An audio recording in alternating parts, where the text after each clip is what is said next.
ধুবুৰীৰ ফকীৰগঞ্জ সংযোগী যন্ত্ৰচালিত নাও আবদ্ধ 3 ঘণ্টা জুৰি। লুইতৰ জলপৃষ্ঠ যথেষ্ট হ্ৰাস পোৱাত ধুবুৰীৰ ফকীৰগঞ্জ সংযোগী যন্ত্ৰচালিত নাও আবদ্ধ চাপৰিৰ মাজেৰে খোজকাঢ়ি যাত্ৰা অব্যাহত যাত্ৰীৰ। নাওখনত আছে প্ৰায় 80জন যাত্ৰী। ক্ৰমাৎ হ্ৰাস পাইছে বৰলুইতৰ জলপৃষ্ঠ। হাহাকাৰত পৰিণত হৈছে নৌকা যাত্ৰীৰ লগতে নাৱৰীয়াসকল। জলপৃষ্ঠ যথেষ্ট হ্ৰাস পোৱাত ধুবুৰী ফকীৰগঞ্জ সংযোগী যন্ত্ৰচালিত নাও আবদ্ধ হয়।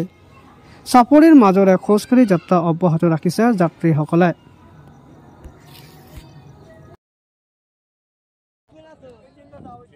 ঘটনাটো হ'ল আমি আহি আছিলোঁ ধুবুৰীৰ পৰা ফকীৰগঞ্জ যাম। তো এই ছিজনত পানী শুকাই যায় কাৰণে আমাৰ নাওবিলাক ইমান ভালকৈ আহিব নোৱাৰে। পানী শুকাই যায় কাৰণে লাগি যায়, এইকাৰণে অসুবিধা হয়। তো আজি আমি 2টা বজাত ধুবুৰীৰ পৰা ৰাওনা দিছিলোঁ ফকীৰগঞ্জ যাম। কিন্তু কি হ'ল, 1 ঘণ্টা অহাৰ পিছত আমাৰ নাওখন কি হ'ল আটকি গ'ল আৰু আমাক তাতে নমাই দিছে। আমি খোজকাঢ়ি 2 কিলোমিটাৰমান আহিলোঁ। এতিয়াও আমাৰ নাওখন আহি পোৱা নাই। কেতিয়া আহিব নাজানো। আমি অলপখিনি আগুৱাই যাম, চাওঁ কি হয়। আৰু মই ক'ব বিচাৰিছোঁ, আমাৰ চৰকাৰে যদি এই বিষয়টো চালি জাৰি চায় আৰু যদি কোনো স্পেচিয়েল পদক্ষেপ লোৱা যায়, মাটি খুঁড়ি হওক বা বেলেগ কোনো উপায়ে হওক যদি কৰে, তেনেহ'লে আমি এই 2 পাৰৰ মানুহ যথেষ্ট উপকৃত হ'ম। এইখিনি।